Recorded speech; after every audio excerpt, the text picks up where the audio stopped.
कई दिनों के विहार के बाद गौतम बुद्ध मगध की राजधानी राजगृह से प्रस्थान कर रहे थे। लोगों को जब ये पता चला तो वह उनके लिए भेंट आदि लेकर दर्शन के लिए आने लगे। अपने शिष्यों के साथ बैठे हुए बुद्ध लोगों को भेंट स्वीकार कर रहे थे। सम्राट बिम्सा ने उन्हें भूमि, खाद्य, वस्त्र, वाहन आदि प्रदान किए। नगर के सेठों ने भी धन, धान और स्वर्ण आभूषण उनके चरणों में अर्पित कर दिए। सभी के दान और स्वीकार करने के लिए बुद्ध अपना दायां हाथ उठाकर स्वीकृत इंगित करते थे। भीड़ में एक वृद्धा भी थी। कोई बुद्धि से बोली, भगवान मैं बहुत निर्धन हूँ, मेरे पास आपको देने के लिए कुछ भी नहीं है।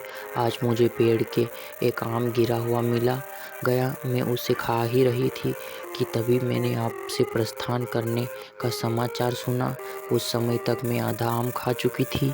मैं भी आपको कुछ अर्पित करना चाहती हूँ, लेकिन मेरे पास इस आधे आम खाए हुए आम के सिवाय कुछ भी नहीं है। ऐसे ही मैं आपको भेंट करना चाहती हूँ, कृपया मेरी भेंट स्वीकार करिए।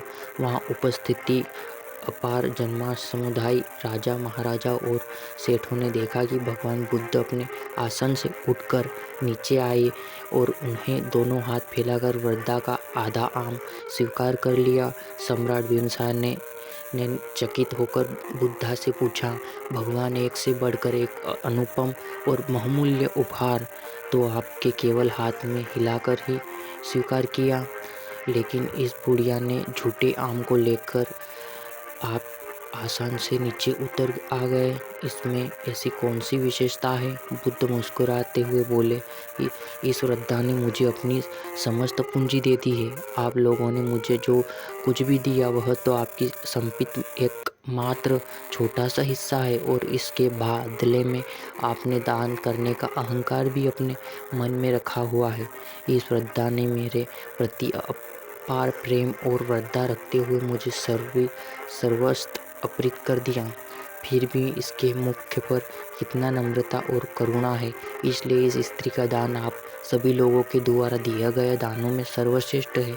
समाज में अधिकतर लोग दान केवल इसलिए करते हैं ताकि उनको प्रसिद्ध मिल सके और उनके मन के अंदर बड़े और हनुमान होने का जो अभिमान है उसे संतुष्ट मिल सके, जबकि सच्चे अर्थों में दान गायक कहलाता है, जो अभिमान रहित होकर दूसरे की भलाई हेतु दिया गया।